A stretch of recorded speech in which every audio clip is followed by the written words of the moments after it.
যখন মানুষের মৃত্যু হয় তখন কি হয়? অনেক সংখ্যক মানুষ শোক পালন করতে চলে আসেন। যে ব্যক্তি মৃত্যু লাভ করেছেন তার অনেক বস্তু থাকে যেগুলো তার প্রিয়, যেগুলো তিনি ব্যবহার করেছেন। তার শয্যা, তার বস্ত্র, তার আভূষণ সবকিছু তার থেকে বিচ্ছিন্ন করা হয় এবং খালি হাতে তাকে শ্মশানের উদ্দেশ্যে রওনা করা হয়। আমি আপনাকে এই প্রশ্ন করতে চাই, আপনি এই সংসারে কি অর্জন করেছেন? ধন, সম্পত্তি, বস্ত্র, আভূষণ, এই সব কিছু যে আপনি অর্জন করেছেন, আপনার মৃত্যুর পরে তা আপনার থেকে দূর হয়ে যাবে। এর উত্তর হলো একটাই, আপনার কর্ম। শুধু সেটাই আছে যা একান্ত আপনার, আর শুধু সেটাই এই সংসার থেকে চলে যাওয়ার পরেও সংসারেই জীবিত থাকবে।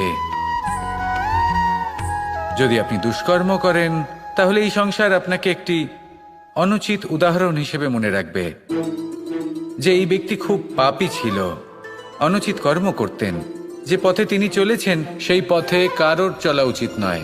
সেখানেই যদি আপনি সৎকর্ম করেন তাহলে সংসার চিরকাল এটাই বলবে যে খুব ভালো মানুষ ছিলেন, সবাইকে ভালোবাসতেন, সবাইকে সাহায্য করতেন, আমার খুব প্রিয় মানুষ ছিলেন। এটাই হলো শ্রেষ্ঠ কর্ম। সেই জন্য জীবনে শুধুমাত্র ধন, সম্পত্তি, আভূষণ এই সব অর্জন করতে গিয়ে নিজের মনোনিবেশ করবেন না। শ্রেষ্ঠ কর্ম করুন। সংসার থেকে চলে যাওয়ার পরেও এই কর্মই এই সংসারে আপনাকে জীবিত রাখবে। আসুন আমার সাথে ভালোবেসে বলুন, রাধা রাধা।